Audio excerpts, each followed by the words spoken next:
DeMarco, this is for you. DeMarco, I'm calling you out right now.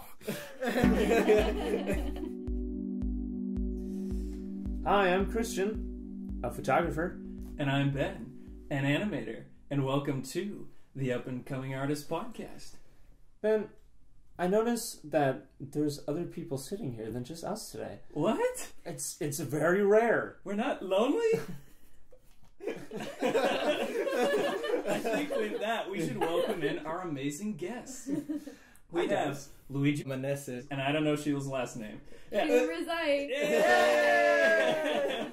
Welcome to the podcast, guys. I was trying to be super quiet. I was like drinking my water. I hope you don't hear like the gulps like during like your introduction. We'll emphasize them. Well, I really have been wanting to get Luigi on the podcast since we started it. Because at the time when I was really thinking about getting this podcast going, we were working on a film called Four Walls and a Roach, which Napoleon talked about a couple podcasts ago. And so I'm glad you're here. Yeah, I'm glad to be here. Oh my, do you remember what the original title of our film was supposed to be? I remember because Andy was giving us so much about like, house pests. Or Yeah, that's what it was. Yeah. And I don't think he got it. Like, we were just trying to make a play on words of like house guests and then house pests. But he thought we were just being lazy. And he was just like, every week he was like, you guys need to think of something else. So yeah. Like, Four Walls and a Roach is, I guess, what we landed on. Yeah. But that was a super fun project. And I remember the first time that I met you, it was the same day I met Ben Church. And I was like, so are you like in animation? You're like, oh, actually, I'm an illustrator or something. Even though you were just, I mean, you're an amazing animator too. So can we actually talk about for a quick second, like, how would you describe yourself and your art? I would say, like, I lean towards illustration and visual development, but I went to Cal State Fullerton for animation because I think when you look at the programs, when you look at the animation, it's like, it means you like want to specifically work in the animation industry, and illustration is more like a newspaper or magazine illustration, stuff like that.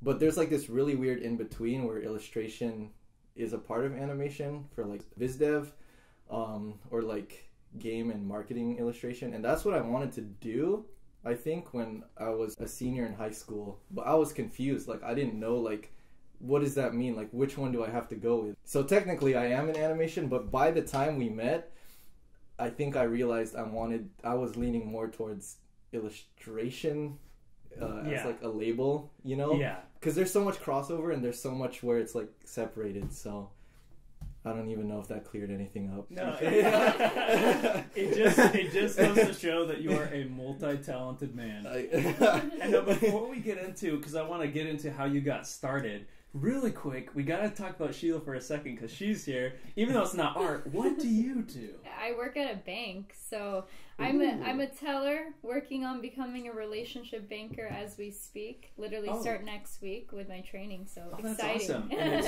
And that's training in the bank? Or? In the bank. Okay, yeah. Wow, that's awesome. I know. Yeah, so basically I studied finance at Cal State Long Beach, and now that I just graduated, that's where I'm continuing my career through the bank. So it's exciting. That's awesome. Yeah, that's super exciting. I mean, as artists, well, I mean everybody, but especially as artists, we need money. No. I'll help out. I'll give you loans. Oh, that's awesome. And here's a story I haven't heard, how you guys met. Yeah, I used to live in Irvine. I live in Orange right now. And anyone who lives in Irvine might know that there's like a plaza called the Crossroads, and there's a restaurant there called Urban Plates, which serves like healthy, like organic sort of food. And I got hired there because my sister got me a job there. But when I started working there, I went to a high school not near where I worked. Everyone from Woodbridge High, which is like right across the street from that restaurant, was like my year, but like they all graduated from Woodbridge, so I didn't know any of them. So I made friends with a bunch of people that went to like the local high school there, and then through them I met Sheila. I don't know how deep you want me to get into this. I was seeing someone else at the time when I met her. Oh, and then like, I see the but I don't think, We became friends because like my friend, she was a manager like at the time at Urban Place, and she would have like friends over all the time for like different gatherings and stuff. And parties, parties, game nights. It was just a bunch of fun stuff. And basically, like I met Luigi because she would just merge a bunch of friend groups together, and so that's when I met him. And then we had common interests. Because Sheila actually, she didn't say this, but like she paints and stuff like that, or like I like art. I'm so glad you're on the podcast. Because my grandpa, he was an artist, and then I guess it just got passed down, and I was like, okay, for me it's more of a hobby, but like I'm interested in, and he helps inspire like that motivation for me to continue, you know. That's awesome. So it's great. Or else I probably wouldn't be doing it, so I'm happy. But yeah, so basically we met through there, became friends, and then things turned into, the one thing led to another. That's a really cool story, just to be able to hear that, like, people that we have on this podcast, they're real people. Art is just a part of life, and it's a wonderful part of life, so it's really cool to hear that. Thank you guys. And it's cool too to hear like how you guys are kind of like inspiring each other, you know what I mean? Like painting for you and stuff like that. And we'll get into that now that I know you're a painter. But yeah, I want to take it back to what got you guys started doing art. I think for me it's cartoons and video games. My friend recently sent me a picture of something I did for 6th grade. I don't know, like, what do you like to do or whatever, and it was a piece of paper and there was like a blank like section, and I guess I had drawings of like, I think Frieza from Dragon Ball Z, I had Cheese from Foster's Home, nice, and a bunch of different stuff, because my mom was like digging through stuff, and I guess she saw it, and it's weird long story. My best friend and my mom work at the same place. Oh, nice. So if she like sees something, she's gonna share it with all her coworkers, and then my best friend sees it and he sends it to me. He sees it before I do for some reason, right? But it's stuff like that, like cartoons and video games. I would just like draw it. I remember like I had the Kingdom Hearts 2 like guidebook or whatever, and I would draw stuff from that. But like I never got any training until I was like a senior in high school, and it was like, okay, it's time to figure out what you want to do when you graduate, you know. So when I was a kid, it was all just like copying from stuff that I like to watch, or video games I like to play. That's awesome, man. That's super cool. And you were saying, Sheila, your grandpa? My grandpa, he inspired me, and he would actually, like, in his room, because at the time he would live like in the same household as me, and he would just be painting like every day, and so I'd be watching him, and that was really cool, and I was like, oh, I want to do that. But then, I mean, I wouldn't paint at the time. When I was little, I started drawing. I would basically watch like Disney movies and then like pause the movie and then just like draw the characters and stuff. So my parents were like, oh wow, you're actually talented, you're good at this, especially for your age, like you should continue. And then I would just, like, through school, took, like, art classes, and I was like, okay, so that's what got me going. Wow, that's cool. So then when that sounds like more work than I ever put in. Really? So Me too. So when did banking come in? Yeah. Actually, my grandpa was he was a banker when he lived in Iran, which is funny because I'm like, okay, I'm kind of following in his footsteps, weird enough. And I hated banks in general. I was like, I refused to ever go with my mom when like I was little and stuff. I met somebody like in community college, and basically they told me like, hey, why don't you try for like a teller position? He's like, the pay's good, it's more professional. And I was looking into business at the time, so I was like, why don't I try banking? And then I was like, oh, I like the people, it's fun. Our branch is fun. So then I was like, okay, let's give it a try. That's awesome. So then, Luigi, you were talking about how you got started kind of copying stuff. And then when was it that you decided like, oh, this is really what I want to do, you know, is pursue art? I would say like technically senior in high school, because that's when you have to choose, right? And my mom has always been like super encouraging. She had always been pushing for like, oh, why don't you do this, because it would be what you like throughout the years. And then when it finally became like, oh, you should do something art related. I was like, yeah. So then what she did, you know, the Dollar Theater and how there's that like little art academy. Yeah. I was there too. Really? Yeah. It's a small world after all. So that was like the first time I actually had like any sort of like formal training in there, and it was only for a few months because it's like, oh, you need to submit something for like a portfolio depending on like what school you want to go to.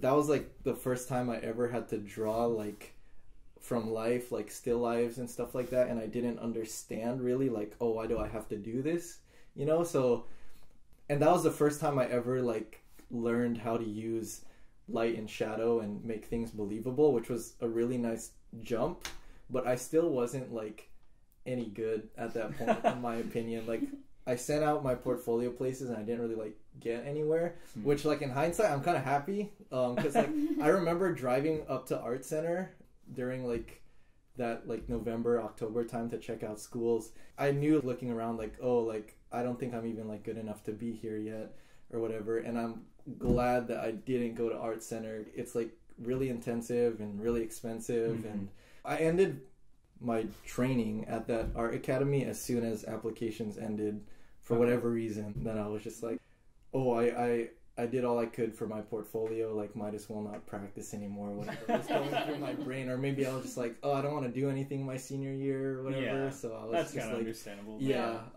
which is weird in hindsight to think about, but and then yeah, obviously starting at school, you know. Yeah, so then how was that transition? So then, because I met you at Cal State Fullerton, so then did you immediately go from there to Fullerton, or was that community college, or how did that yeah, I went straight from high school to Fullerton, and my mom also encouraged me to apply for the honors program, and I didn't know the benefits or anything, and I remember sitting in class just being like whatever random essay you needed to submit, and I was just like, and I was surprised that I got in the honors program. Oh, nice. Like typing whatever I did. I don't even remember. It took me like, I don't know, like 10 minutes or something. So like, but what that helped with is that like the art program at Fullerton is super impacted, and you get priority registration when you're in the honors program. That's so what I it was like gonna say, helped me get through school smoothly. But yeah, I did go straight from Fullerton, high school to Fullerton. Yeah, that's cool. Then, Do you think that having that art training before you went into Cal State Fullerton like really helped you with jumping right into those classes, or did you feel like, yeah, I could have handled it either way? I think it helped a little bit because I think the stuff that we did in beginning drawing was very similar to what I had to practice in that little academy. So it helped me like already be in a state where like I'm adjusted and like just trying to like focus on practicing more versus like trying to like take in everything all at once. So yeah, I think it for sure helped. Oh, that's awesome. Yeah. And helicopter moms around the world rejoiced. Well, no, I just think that's cool awesome. That your mom was encouraging you to go into art, because I hear stories. I mean, thankfully not so much on this podcast, but of people being like, "Oh no, you don't want to go into art." Yeah, I think that's changing. But also, my parents are both super encouraging of like, you should do what you want to do because then you're gonna want to keep working in whatever field you're in, you know. And also, my dad is an architect. Oh, cool. I guess I forgot to mention that one. But he taught me how to like simplify things into basic shapes. When I was young, to like he like pulled up something from like a Pokemon guidebook, and he was like, look, this can be a triangle, and then you do this and you just add the details on top. So and he made it relate to you. Yeah. Wow, that's wise. It's never been like I've been going against what they want from me. It's they've always been super encouraging, which has been really helpful. Yeah, that's awesome. And that's cool too, Sheila, like you were saying, kind of following the footsteps of your grandpa. Yeah. Now I have a question about that. What was the kind of stuff that he would paint? He did a lot of landscapes, or he like still lifes. He would be painting for hours. Like he was into oil painting. That was like his main media. So he would just be working on the same project for like a while, but it was always like fruits and like Persian like pots and really beautiful pieces. That's great. Or he would just see magazines and he'd be like, I like that landscape, and he's like, I want to draw it, and he'd do his like own version of it. Oh, that's cool. Yeah. And then, go ahead. I was gonna say, do you feel that you have followed in his footsteps as well artistically, or have you branched off to do your own thing?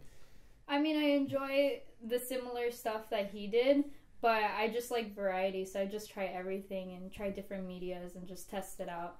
So did you start in oil like him? Or? No, actually, I've never used oil before, though. Oh, wow. That's the one media I haven't tried. Oh, wow. Yeah, but usually I like to stick to, like, black and white, so with just pens. Cool. Or I've tried ink. Ink is fun, but it's difficult. Yeah. Yeah. Or just pencil, yeah. You find that the pens are your favorite one? Oh, yeah, because I like being able to show that bold contrast between the white and the black. So that's why I enjoyed the pen the most. That's awesome. That's super cool. I remember when I first met Luigi, speaking of painting, you were doing a lot of digital painting, I think, at that time. Like, you were in a class, I think? Yeah, I was in, I think the class is technically called Special Studies in Illustration, Background Painting and Visual Development. So, like, when you look at it on paper, it's like, oh, this is what I wanted to do this entire time. And the class was really cool because basically they were like, you're gonna choose like an already existing IP, and you're gonna come up with a either like a prequel or a sequel for it, and you're gonna do background paintings and like character paintings based on the IP and for the time period you chose in the style of the show. And I was like, cool. oh, this is super cool. Yeah. So that's what I was doing whenever you'd see me painting in class, because I think those were the only two art classes I was taking that semester. Was the background painting and art film. And I kind of like split up my week where it would be the weekdays are reserved for the background painting, and then Friday through Saturday would be all like the animating and stuff. Yeah. So, and in class it was a weekday, so like if I had time, like I would maybe like pull something out and like paint. Yeah. That's cool. So you focused on digital painting. Did you have to learn all the physical mediums as well? I took, because I think part of the animation track is you still have to do oil painting, right? Or did you? Beginning painting. I think. Yeah, beginning painting. So I learned oil painting in my first year, which was in 2014, I think, and I hated it. Well, like I liked the like physically painting, but oil is it takes forever to dry. And also there's like the setup and taking things down and washing all your equipment and like making sure your painting doesn't get damaged and all this stuff. Don't forget the terp. Like, and like in that class, I remember like my projects, I did fairly well on it, but I would show up either late or not show up sometimes. And obviously there's like the limit for when they have to like fail you at that point. And in the last day of class, there were people before me saying like, oh no, she docked me because I was late, or she docked me because I missed class. And I was thinking in my head, I was like, oh my god, did I go above the limit? Like, am I gonna fail the class? Am I gonna have to take it again? And when I talked to her, she was just like, you know, like I was looking at your grade and I was sort of surprised because I remember you getting high marks on all your projects, but your grade didn't match up, and it's because of your attendance. And then she was like, I didn't want to have to fail you, so I gave you a 0 in attendance. So it like whatever, B plus, A minus, whatever for the projects, and the F. And like, so I had a C in the class, which was like, which is technically passing, you know? So like, I was fine with it because it didn't mean like I had to take it again. But that's cool that you had that high marks on that. It shows the skill that you had already. Yeah, I was just being a little. I think my priorities were also different back then. I was more focused on part-time work and hanging out with friends and stuff, you know. And then after that, I learned Photoshop on my own because I had to take that film class where you do a film by yourself. I had to take other animation courses, and on the side I was like, this is kind of what I want to do, but not really. So I would look up like YouTube tutorials of Photoshop, and I bought like a really janky tablet, and it was really finicky. So if like I'm dealing with learning how to paint because like I only had a semester of training, I'm dealing with learning Photoshop, and I'm dealing with a janky like tablet all at the same time, and it was like my paintings in the beginning were not pretty at all. Like, no wonder you want to just ditch class and hang out. But yeah, so I started learning to digitally paint in 2015, and I just like kept doing it, and like slowly like things were just clicking over the years, and so I ended up to the point where I am like right now. That's awesome. Yeah. Cool. And you put in a lot of work on that. I mean, your work has always been super good, super mind-blowing, and we'll get into this later on, but especially recently, I'm just looking at it, it's so representational. And Thank you. Yeah, before we jump go forward, though, it sounds like you work mostly digitally, and you work mostly with physical medium. Yes. So, have you guys ever talked about the differences that you have to deal with in your different art styles? Not really. Really? I mean, I haven't. No. Yeah, because I think the way I think about painting digitally is still very like traditionally mindset. Like, you know, I have to start with an underdrawing, and then I lay in like the shapes of color and stuff, and then I just tighten it from there. So it's like a very traditional workflow, but on just like a digital piece of equipment. Yeah, that's good. Do you have any special settings in your programs or anything like that to make it feel more like a traditional style of painting? Over the summer, this wasn't intentional, but I took a month where I only did gouache painting outdoor. So every day I did like a plein air painting with gouache, and I think what that did was help me realize like how traditional media should feel. And then after that, I started making my own brushes in Photoshop to make it feel like I'm using more like traditional medium. You know, that's cool. Yeah. And for someone who is listening but maybe doesn't know about Photoshop and all of that kind of stuff, was it difficult learning Photoshop when you hadn't ever used like a digital program before? Yeah, it was it was super difficult, because especially like the layer system will either help you or hurt you really bad if you don't know what you're doing. And I remember like I was trying to get information from tutorials all over the place saying like, oh, you should start in grayscale, and then I would do like a full grayscale painting, and it's like, okay, now what do I do for color? And it's like, oh, I'm gonna have to repaint everything on top of my grayscale painting, like that. Like, I don't know. Or like, and like the color filter on Photoshop, like when you understand what it does, it makes sense. But you can't get a nice like color painting with the color layer unless your values are like spot on, like perfect, you know. Yeah. So it's gonna work against you if you like don't know what you're doing, which was me. I think the way I started before is like I would pull up a layer and do like a line drawing, and then do a layer on top of that to tighten the line drawing, and basically go under it and color with like a little bit of like light and shadow. And that's like how I got comfortable with like splitting the difference between what I was used to with drawing and like what I learned from painting. And eventually like I moved away from that when I started experimenting with more like painterly styles afterwards. But even then, like I prefer to paint on one layer just to like remove confusion, you know. It's either the layer I'm working on, or if there's like touch-ups I want to do without messing up what's already there, I'll do like one more layer, and then I'll merge it eventually, so it's only one, you know. Yeah, make it simple, so you're not like, layer 925. No, I hear you, man. That's cool. Yeah. Is all your digital painting in Photoshop? Yeah. Okay. Nice.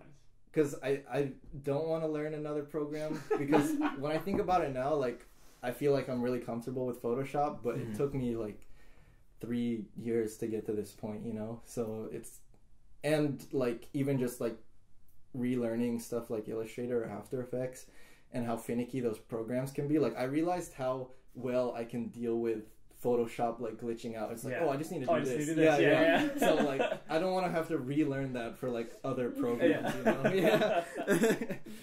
So when you make your own brushes in Photoshop, do you like paint them first? Do you just completely create them from the computer itself, or do you have a physical way of doing it and then you scan it in? Oh no, I usually do it from the computer. Like the most recent one I can think of is my like oil brush. And what I did is I took an image of an oil painting splotch to get like a natural like organic shape to it.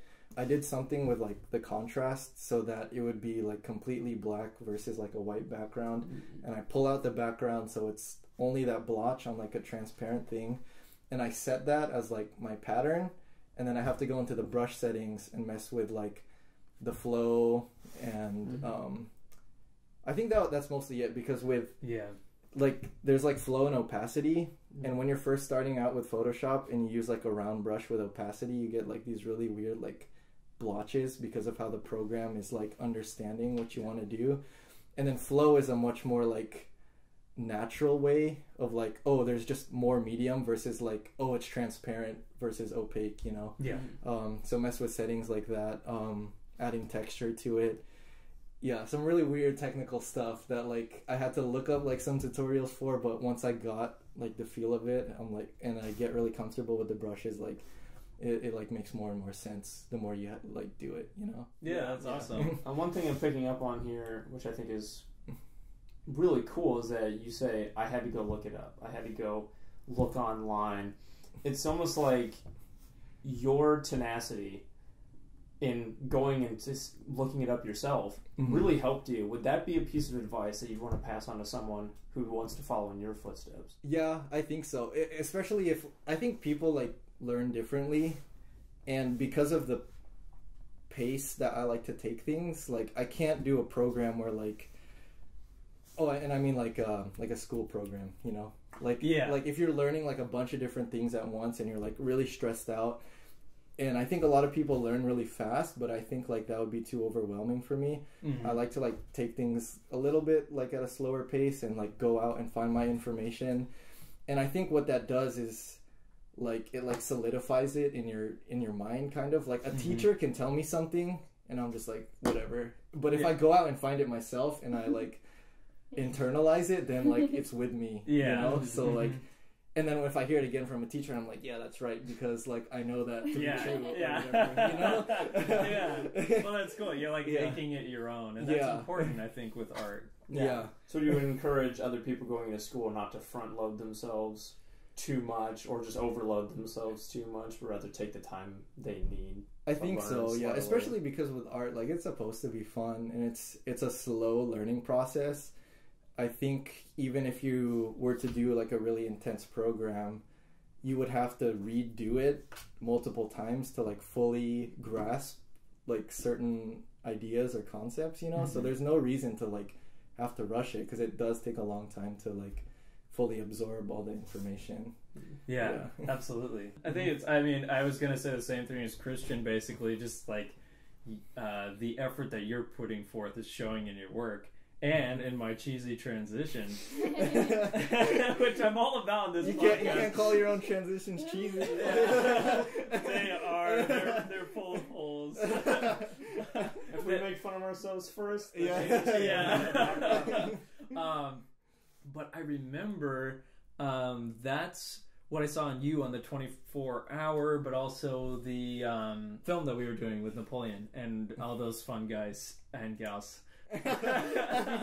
Well, just how much work you were doing. I remember we would come in and you're like, guys, I've already made the production schedule, like Ben's on this scene, Ben Church is over here, Miranda's over here, and I was like, all you. That was super cool. So is that, I think what I'm trying to get to is like the research and the kind of planning that you put into, is that kind of part of your art now? And actually it is. But also I like doing the production schedule because I think my mind is like numbers oriented. Like I was really good at math growing up. So, and it's something that's work that needs to be done, but it's not art related. So it's sort of like Zen, because it's something I kind of could just like relax and like put together, you know? And Napoleon is over here like praising me, like, oh he like took it upon himself to do all this, and I'm like, no, like it's I kind of wanted to just do it because like I needed a break. But that is work that needed to be done, and we're grateful that you were so good at it. Well, kind of along those same lines, that was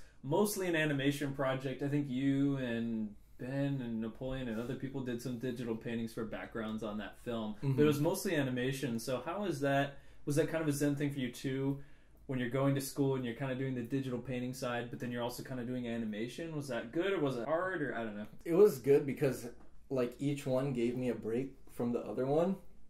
And I think admittedly, like I would have preferred to focus on digital painting throughout the semester. So it was a really weird thing where my weekends were filled with animation, and like at the end of the day, like I'm animating and I'm drawing and I like it, but like it's almost like I didn't want the weekend to come because I wanted to keep painting, you know? Mm-hmm. And I knew like the animation workload was going to be like really like hard. Yeah. You know?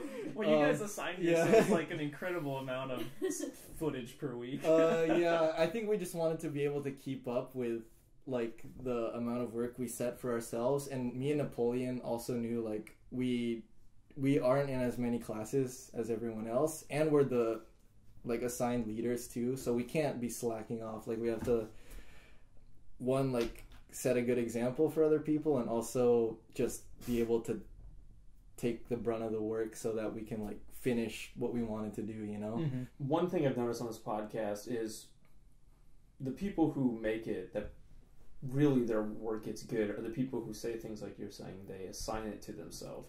We signed it to ourselves. We went out and did that.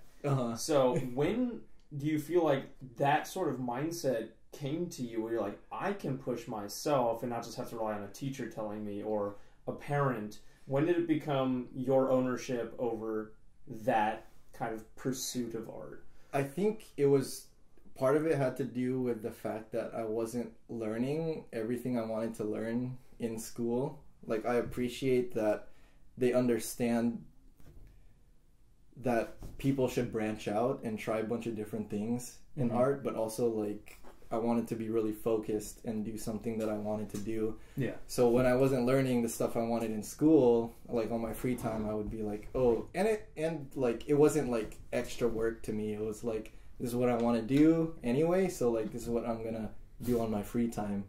Pretty early on, you took it upon yourself to pursue learning the things that you wanted to learn versus, oh, I'm swamped and trying to just keep my head above the water with the work being given to me by other people. Yeah. And also, I think it has to do with the fact that, like, I don't like being around people who, like, complain about their workload. Like, I'd rather be the person that just gets it done. Also, the people that complain about the workload are usually, like, procrastinating anyway. Like, you can get it done for them, like, usually, you know? So I didn't want to be like that person who's like a downer, like always stressed out about work. It's more like, I'm gonna get this done for class, and then I'm gonna do like this other thing that I want to do for myself, you know? Yeah. And that attitude is super clear in your work. I remember the beginning of that film, whereas I think this was even before I came on and all that, you and like Napoleon had to board in like a weekend or something crazy like that, and well, while you were doing your other classes, because this was totally extra. Yeah, this was technically a project between me, Garrett, Ben, and Napoleon, so he shouldn't have to be being bogged down with work when it's kind of like all of our things to do. And Garrett and Ben were like writing and helping him out throughout the semester, so I've had to like jump in and like do something, you know. Yeah, that was awesome. Yeah, and you guys boarded a ton. Yeah, and it didn't feel like that great. much, I think. Oh, really? But yeah.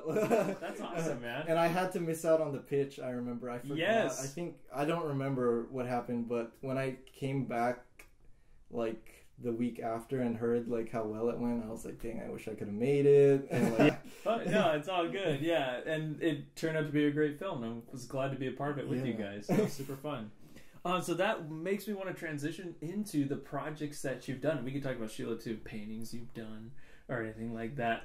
I mean, obviously we have 24-hour animations that you've done with the Totino Boys. I mean, I noticed... Totino Boys, I still love them. but that can't be our name because it's copyrighted. We just like shove the little R in there so it's Tortino. Oh, yeah, there you go. Yeah, that, I mean, I noticed in your work...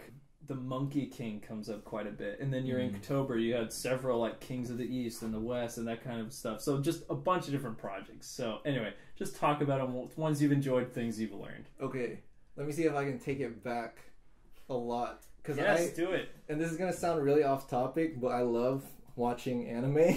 No, that's cool. Yeah. And I think growing up, my favorite one was, and till this day, like I went through a period where I pooped on it, but now I like it again. But Naruto was like my childhood. Yeah. You know? Christian's over here raising his hands. He loves Naruto. Yeah.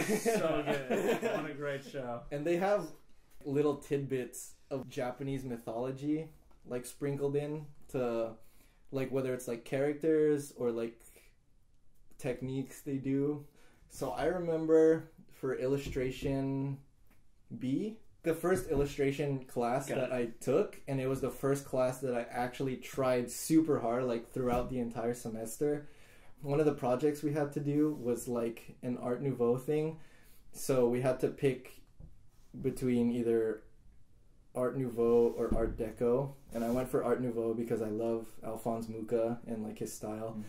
And you had to just blend it with something else. And I remember reading something from Japanese mythology, the legend of like Susanoo. And you know what, like Susanoo from Naruto, it was like that big like thing that they'd summon. Like I remember looking that up one day and I was like, oh wait, this is like a real thing. And I read like the entire like myth or whatever. My mind just got and he was like a storm god or whatever who got banished from Japanese heaven, and he was on Earth and he had to slay like this 8-headed snake because there was like a peasant couple whose daughters were being eaten by the snake or whatever. And like they reference it in Naruto when Sasuke and Itachi are fighting, and then what's it called, Orochimaru comes out of Sasuke and he's like an 8-headed snake, and then Itachi is like representing like Susanoo because he's using the technique, and he like slays like the 8-headed dragon or whatever. So I was like little tidbits like that. I'm like, yeah. Awesome. Yeah. But yeah, I basically used that myth, and then we had to do like an ink style Art Nouveau thing. I think that was the first project. I was like super, super happy with like the turnout. And little side story, like Breath of the Wild, I don't know, Legend of Zelda. It was it came out that weekend, and I wanted to play it. So that Saturday, literally from like I think 5 p.m. to 5 a.m. I was inking and getting it done so that I could play that game like all Sunday. And then like that's motivation. Yeah, it was really good motivation actually. But like, and like, yeah, so that was the first project I was really proud of. Like, I think it's still on my Instagram. And then I recently did like a more recent painting because I wanted to submit to like Society of Illustrators. Yeah, I wanted to talk about that. Yeah. And I was like, well, like, I don't want to come up with completely new ideas. Like, let's take this thing I've already done and, like, flesh it out and see, like, the difference in, like, how much I've grown between these two periods. Other paintings that come to mind in terms of breakthroughs, I did, like, a Dungeons and Dragons. Yeah, I wanted to talk about that, too. Character. I remember spending maybe, like a whole week doing that because I that was after I came from my whole month of like traditional plein air painting, and I wanted to see like what have I learned from doing all this stuff. And I think and I think it was like a really good like marker of like, oh, this is how much progress you made in this much time. And that's still like one of my favorite paintings I've done like this whole year. Like I've done like quite a bit more, but when I come back to that one, I'm like, this one's really good. Like I haven't gotten like back to that point yet. Yeah. You know? For Cliff's class last spring, so the Monkey King keeps popping up because I think for his class we had to do like an IP also and do art based on it, and I chose mine based on Journey to the West. Nice. And I think I just knew about Sun Wukong because Wukong is a character in League of Legends or something. You know? And then you researched it, right? And I researched it, and then I was like, oh, this is actually a thing, you know? And then, like, so I did a bunch of paintings based on that. And then looking back on it, like, there's still stuff that I like, but I can see, like, ooh, like, things are looking a little bit rough. Like, I can touch things up because, like, You've grown. Like, I've grown, like, since then, you know? Yeah. So yeah, that's why I like doing stuff based on like Eastern mythology, because I'm a nerd and I like doing like, I found Japanese mythology through like anime and video games and stuff like that. Yeah. It's awesome. And yeah. That's super cool. And I love to hearing where artists get their inspiration from. Yeah. So the fact that it's for you Eastern mythology, I think is great. It's a great reference material. I love Journey to the West. It's super cool. Things like that are just awesome. I want to ask you, because you talked about the mediums that you work with, transitioning to the other person in the room. I was going to do the same thing. You're like the same person. It's sad. But you didn't really tell us the kinds of things you like to make your art about? What inspires you? Well, most of the projects I've done, it was actually mostly during high school. I stuck with the same art teacher for 4 years, actually. Like, I loved her. Awesome. Yeah. And so we got to try different medias in her class. We worked with, like, still lives of painting bottles in different colors, shining different lights on it, using, like, different fabrics to incorporate into the project. We did projects like choosing a photo from, like, Van Gogh, and then you kind of incorporate your own, like, your own piece into it, so you kind of make it more recent, contemporary. Yeah, contemporary. Yeah. So I got to work with, like, acrylic on that, so that was fun. And now I work mostly with, like, pen, like I said. On my spare time, I love to do mazes. So that's what so when I'm bored, I just, like, do that, or when I'm stressed out, I just start a maze, you know, and just see where it takes me. Where do you find you get your inspiration for your mazes from? You know, it's just whenever, like I said, when I'm, like, stressed out, or just I'm actually doing something else, I'll be multitasking and just starting a maze. I'll just let my mind wander. So it's just wherever my mind wants to go. That's cool. There's, like, a metaphor in there or something. I'm trying to find my way. I have a question about making mazes. Do you have to start at the end? I've never actually drawn a maze. So I try to stick to 2 different types of mazes. One that's, like, a real maze, where I create, like, a beginning and an end, and then I just kind of weave my way, like, around it. Or I'll just do one just because it's pretty, like I'll turn the maze into, like, a shape, or, like, a tree, or something. Yeah, that's cool. I've tried both. Very cool. Very cool. You started mentioning the D&D characters, and recently you just did D&D with high school students. As a freelance project, could you talk about that? I love D&D with high school students. Okay. I hope they get more viewers, because and they don't care, because the awesome thing about them is they're just like a high school production company, you know? It's their video production class, and then one of the teachers who has been, like, a dungeon master, or, like, anyone who doesn't play D&D, they basically, like, direct the game. He's been doing it all his life. So his job is just being, like, a video production teacher, and his passion is, like, tabletop RPGs and stuff like that, you know? So he randomly made season 1 of D&D with high school students, where he took his video production students who have never played the game before, and he just, like, played the game for them and recorded it. And I remember it kept showing up on my recommended things, because at that time I was really getting into Dungeons and Dragons, and I was listening to other podcasts, and I was like, oh, this looks really cool, I'll check it out. Wait, we're not your only podcast? Frankly, I'm insulted. Get out. No, sorry, keep going. Yeah, and I think the charm to that show is, like, obviously high school students, like, they have, like, a little bit of, like, attitude, you know, and especially people who play for the first time, and you get to watch first-time players experience how awesome the game is, you know, and you can tell, like, how into it they get. And I was like, oh, this is super cool.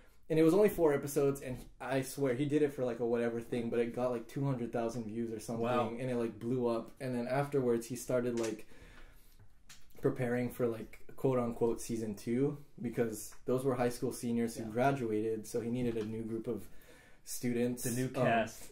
So, like, he had episodes preparing, like, oh, like, who are you, and what is your character like, you know? And so you could get, like, attached to not only the players but their characters too. And I remember watching it, and then I remember the first episode came out. We went to Texas in February, and I was like, I kind of don't want to go outside. I want to stay in the hotel and watch this episode of D&D with high school students. But yeah, and, like, there's, like, a charm to the show again, where it's, like, high school students, and, like, they'll go off the rails with all this stuff. So, like, and I was listening to it while doing animation work, because I need to listen to, like, videos or have some sort of background noise. So, like, an hour-long D&D podcast is perfect for, like, when I'm doing long stretches of animation.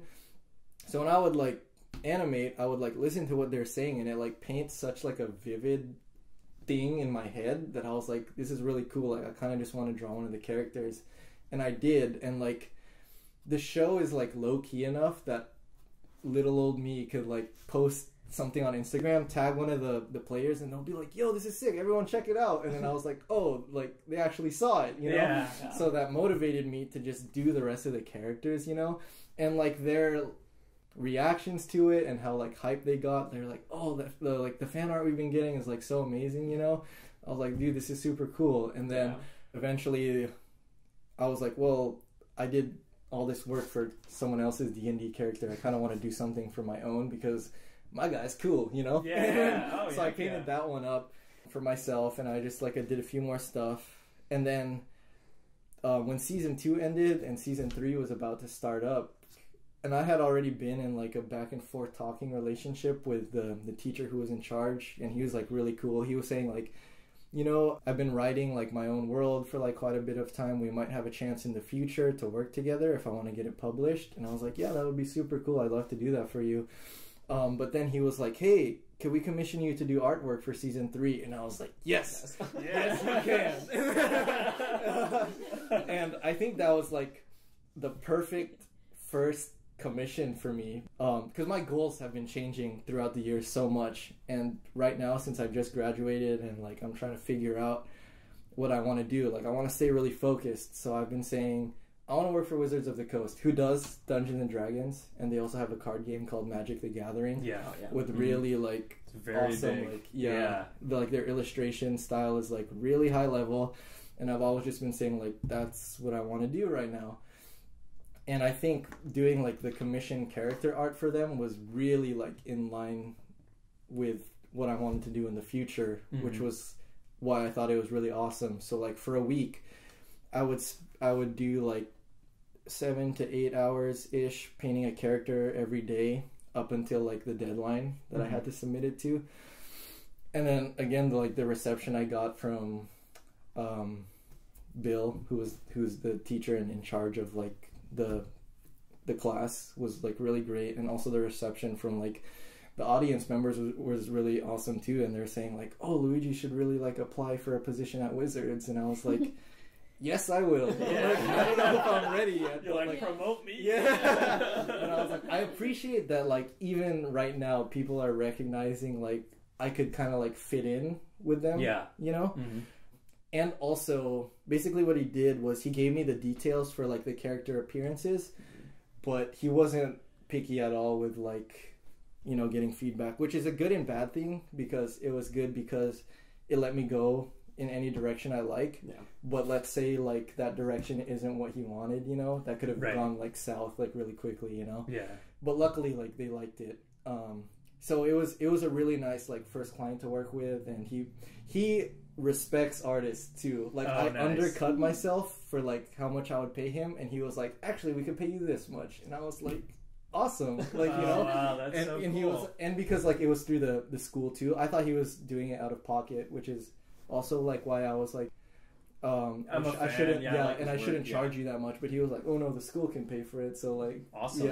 So that was really awesome. Yeah, that's super cool. Yeah. Do you really feel like you found a huge bit of success because you joined some kind of a fan culture? Do you think that really helped you, or do you just think that this was one-off, your own little world kind of a situation? Because I don't think like I had like any like success, quote unquote. This is really funny because you know Dash? Yes. But yeah, Dash, he's a friend from our school, and I know he regrets saying this, but I think it's so funny the way it came off. The first time he ever met me, because we had already followed each other on Instagram before, he was like, hey, are you Luigi Manese? And I was like, yeah. And he was like, dude, your work is super cool. Why don't you have a lot of followers? And I was just like, and he wanted to say that as if like, you know, you deserve more. Yeah. You know, or something along the lines of that. But I like the way it came off, I thought it was super funny because like when you just hear it, like it sounds like kind of mean, but like at the same time it's just like super funny. Yeah, and it's so like, him. Yeah. And we hung out at CTN too, so we're good. Yeah. I'm sorry if I embarrassed you, Dash. But we'll get him on the podcast. Yeah. We'll talk about him. Yeah. But I thought that was super funny because, like, I thought I expected that maybe like, ooh, like if I do this I'll get more followers, but like nothing like that ever happened really. The people who follow me are the players and the teacher and like some fans of the show. But there was this really cool instance where like I saw people's names who were like leaving comments on YouTube made an Instagram account just to follow me, because they just have like the nothing icon and there's like following one person, and it was me, and I was like, oh, this is pretty cool. Yeah. And then I got someone saying like, because the show, I think the students have to like rotate with like their busy schedule sometimes, so they'll have guests and they'll like add certain people with like new characters, and someone was like, or I made sketches of this one character, I didn't like how it came out, is there a way you could send it to Luigi for him to see, and maybe he can do a version of my sketches? Like he left it on like the YouTube comments. Oh, that's cool. And I was like, dude, like hit me up or whatever. And like, so he sent the sketches to me, and I was like, dude, these are really dope. What do you mind like if once I do the final painting, like I show your originals? And he left like a really nice comment like, dude, I am so honored that you like my stuff. And I was like, what? Like, I am no You're one. internet famous now. Not only are you internet famous, but you're a gateway drug to Instagram. But I'm like so niche, you know? Like I'm internet quote unquote famous for people who like this D&D high school show, you know? Like But speaking of, and this is gonna happen before this podcast comes out, this weekend you have coming up Ornamental Oddities Gallery, right? Yeah. Can you talk about that a little bit? Yeah. So this summer, I believe we went on the same day to Ground Zeroes. Yes. Yeah. So Ground Zeroes is like a sister event. Convention. Yeah, sister convention to something called Fan Alley. I think Ground Zeroes only does a convention once a year, and it's like low key, but there's a lot of like really cool, really good artists who are like local, and since it's like low key, it's not crowded, and you get to like really talk to the tablers, you know, which is really different from like something like CTN where it's like super crowded and you have to talk over a lot of people. So Ground Zeroes was like a really cool like convention experience, because that's where I felt like I really like was able to meet a lot of like local artists who were tabling, and people who graduated from our school, like Jordan. Yeah, Cadero. Yeah, I try to get on the podcast. Yeah, I wanted to get into Ground Zeroes this coming summer, and I thought I could better my chances if I was able to participate in their sister events through like Fan Alley. And I already missed the submissions for the Leica show, which was in end of September. It was a month before Halloween. Yeah.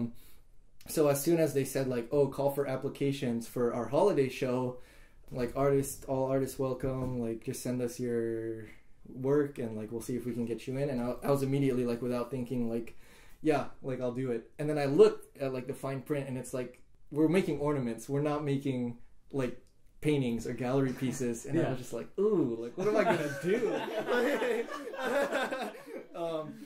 I managed to think like, oh, you know what, I love Kingdom Hearts, and Kingdom Hearts 3 is gonna come out in January.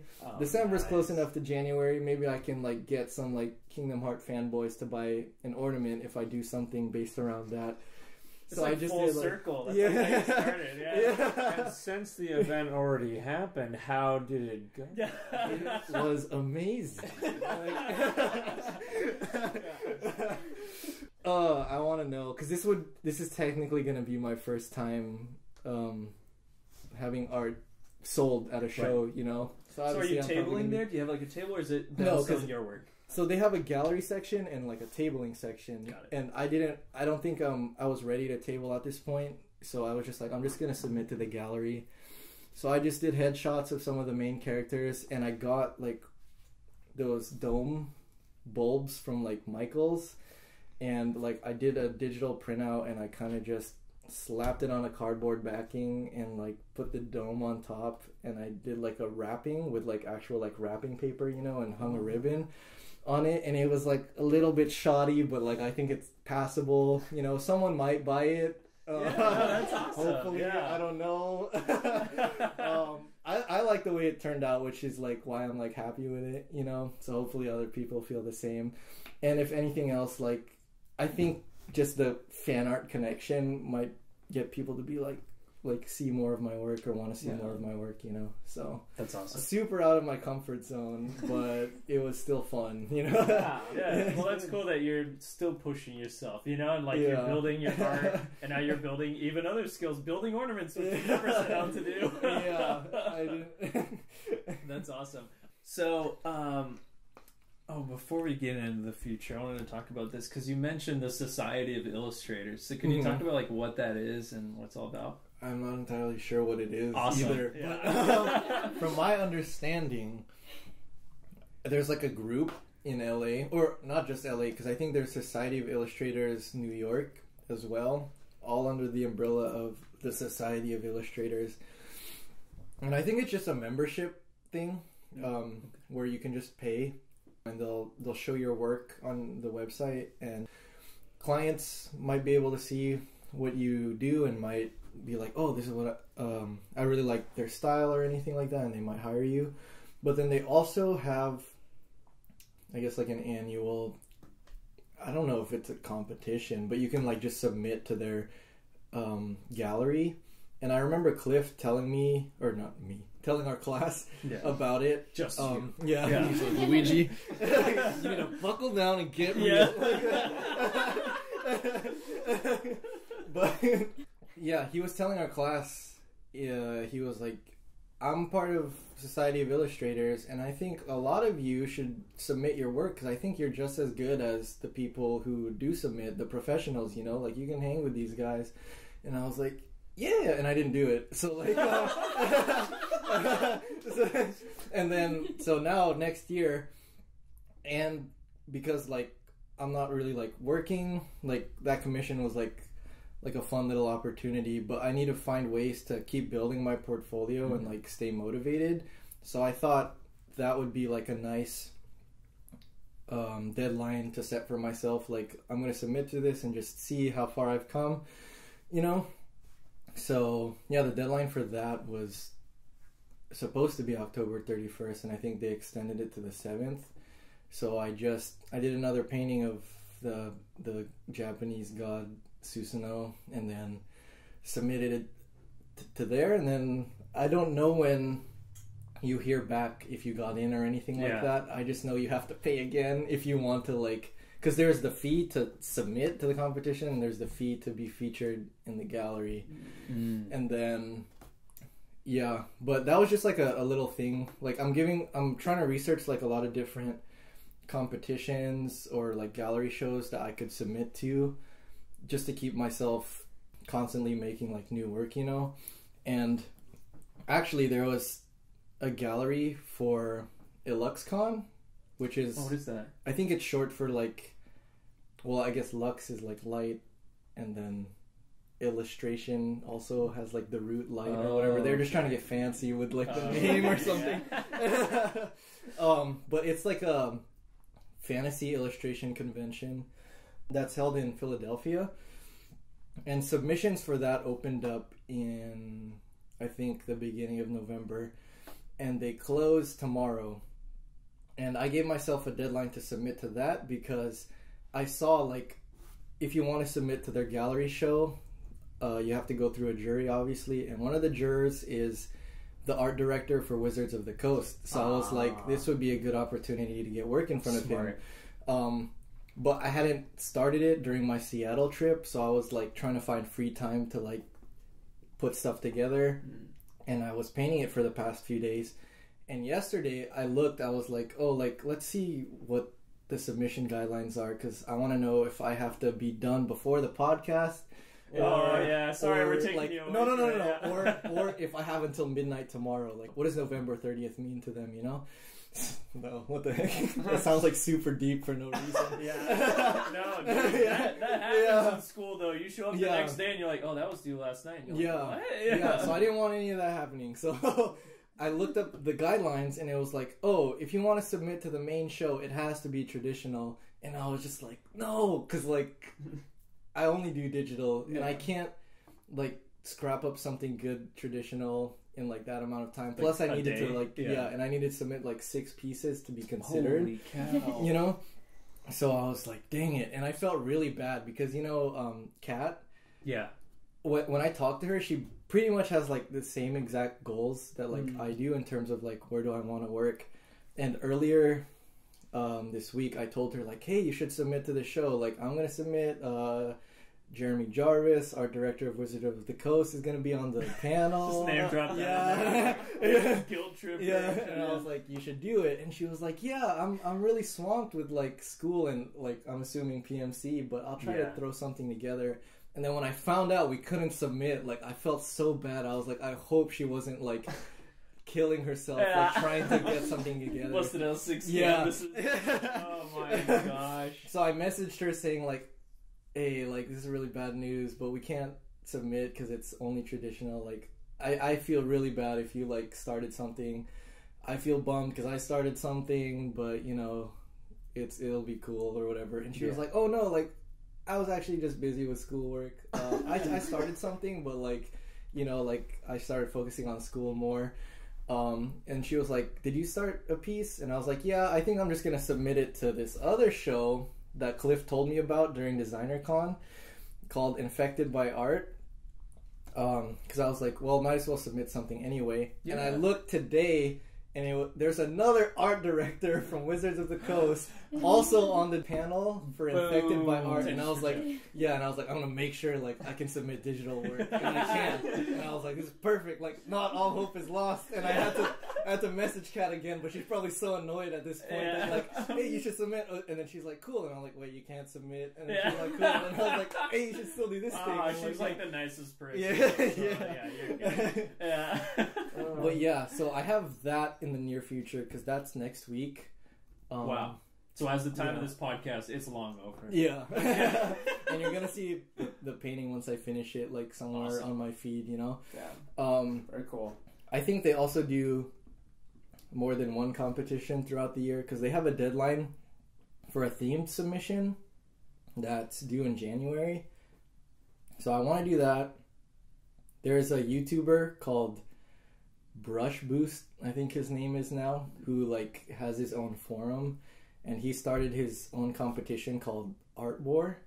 And the panel for it, like, I guess he's really big because the panel for that is like super legit. You got guys working for like Riot Games, like Blizzard, all this stuff who are like judging your work, you know? So I want to submit to that. And then also Spectrum, which is like a fantasy illustration magazine. Yeah. Their submissions are ending in January, and I want to submit to that too. So January is going to be a little bit busy, but I have up until then to like prepare for like all that, you know. That's crazy. Yeah. And then I also have, what's it called? Workshops lined up for Brainstorm. What is that? It's one of those non-accredited, like highly specialized entertainment design schools, you know, because there's Concept Design Academy in Pasadena and then Brainstorm in Burbank. There's CGMA. I don't know if that's like purely online or if it's also a school. So I went to Concept Design Academy in 2016. Nothing happened. And like Chris is just breaking stuff. I'm just kidding. As per usual. Yeah. No. And I like the feel of that because you only end up there if you kind of like do your research almost, I guess is like perfect the word. Because they're basically like, they have like the art center level of education, but at not the art center price, like at a public school price, you know? Mm-hmm. There's no reason why you shouldn't like at least try it if you're trying to get into like the entertainment industry, you know? And then Brainstorm is like the same sort of dealio. And throughout the year, they'll have workshops with like really high profile artists who like come in, and I'm assuming they like paint and kind of like talk about their workflow and stuff like that, and they can answer questions and you can meet them.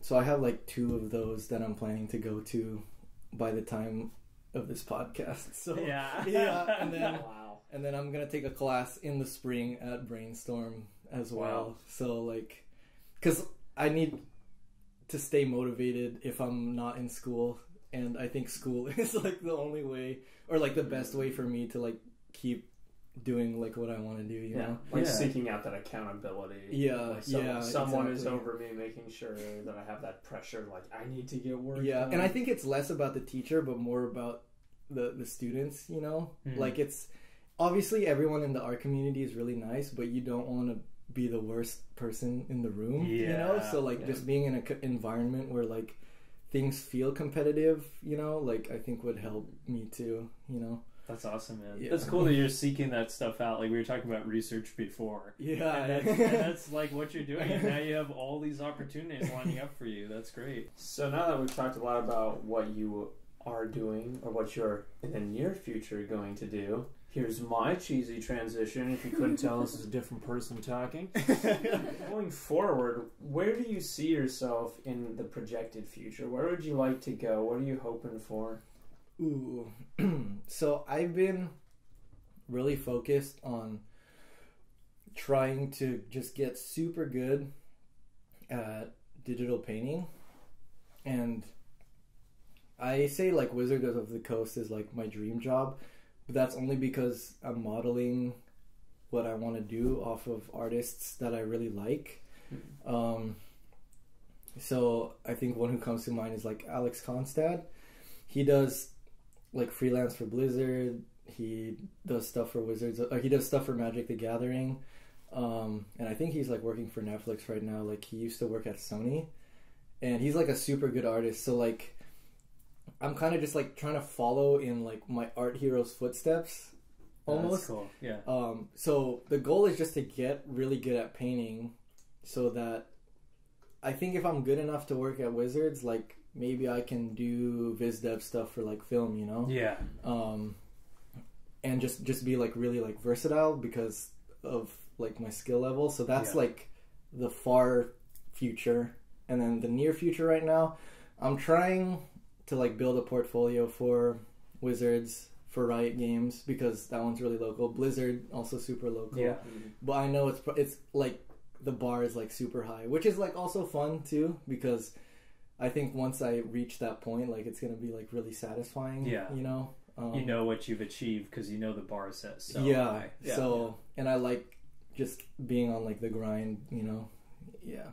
Well, and speaking of that, I mean, talk about motivation. If I remember correctly, I could be wrong. Maybe you've changed. You stayed on the time when you were in the Philippines, like time change wise. So now you wake up at like 4 a.m. Oh, that's long gone. Yeah, That's like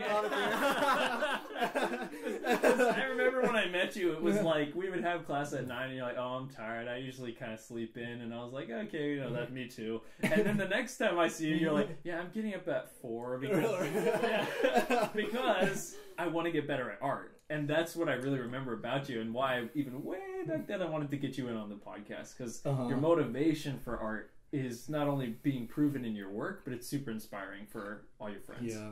That makes me sound super cool, but like what happened is that I was really jet lagged when I came to when I came back from the Philippines. Was there too, right? Yeah, and so I was waking up at 5 a.m. anyway. Like being able to like wake up at 5 all that time just helped me realize like, oh yeah, like it's not as hellish as I thought it might be, you know? But I think waking up at even like 7, 8, or 9, as long as like you're making use of your day, like maximizing the amount of time, like it doesn't matter when you wake up or go to bed. Yeah. Crazy. And just I wanted to go back for real quick. You were talking about things you saw in the future, and do you feel like, because you said you like that competition, you like that excitement of chasing after the bar, you know, of where other people are, where you'd like to be. Do you feel like you would prefer to be freelance so that you can be chasing that for the rest of your life? I think I want to work freelance. Like that's the one of the end goals, but I do want to work in a studio because I think you get that same feel where like you don't want to let your teammates down. You don't want to let like your production team. And if you're surrounded by really good artists that you look up to, like you don't want to look bad around them. So like I think that environment is good to be in for a while. I know like Nathan Fowkes like works at DreamWorks, so like I'd probably be starstruck if for some reason like I ended up working in like the feature department over there. But like there's also a weird thing where another person that I call like my art hero is Ryan Lang. You know that? And that's gonna be my teacher at Brainstorm. So like I'm gonna have to like put some stuff aside, like my godly image of him, like because like now he's like my teacher, you know. You need to slay the 7 heads. Of yeah.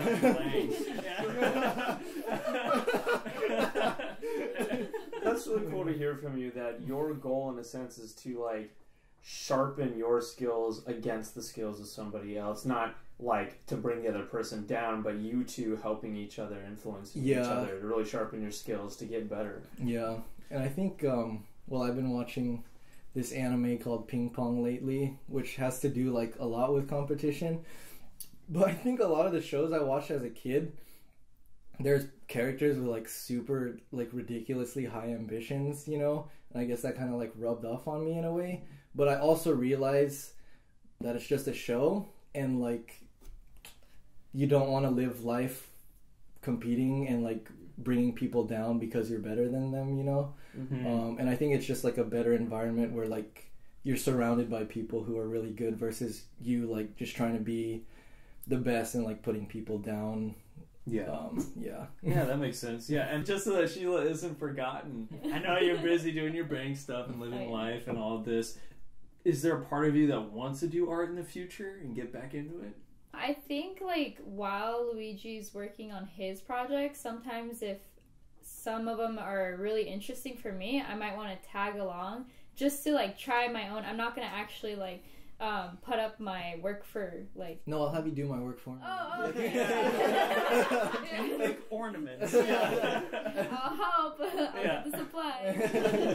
Yeah, but, like, I think if I could just, like, help him out, that's good enough for me. I don't know if I'll be working on my own pieces, but just to be, like, there for him and give ideas, that's kind of what I want to go for. That's awesome. Yeah, and like we've mentioned already, like it's so helpful to have other people around to inspire you and to help make you stronger, so that's super cool. Yeah. You two are what's right with the art community. So speaking of that and sharing work, where can people find your work, Luigi, online? I think I only post on Instagram, so it's just my name, luigi.manese. I made a Twitter, but I haven't posted anything on there yet. All my friends think that like Twitter is better for exposure because of the retweeting system, but I just haven't tried it yet. I just retweet silly stuff, so that's not where you can find my work. So Instagram mostly. Yeah. And how do you say your last name? Because I totally it up at the beginning of this podcast. It's Manese. Manese. It's like the short E's, you know. But like I've heard it all, so like it's fine. It's cool. You're a moron. No. Well, with that, it's been super great to have you guys on the podcast. Thank you guys so much for coming by. Yeah, like I said at the beginning, I've been wanting to get you on this whole time, so I'm so glad that you've been able to come on. That your girlfriend is here.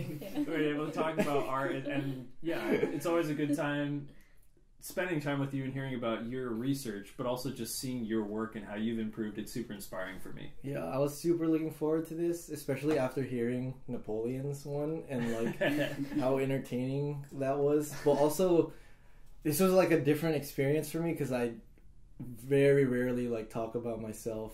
This was very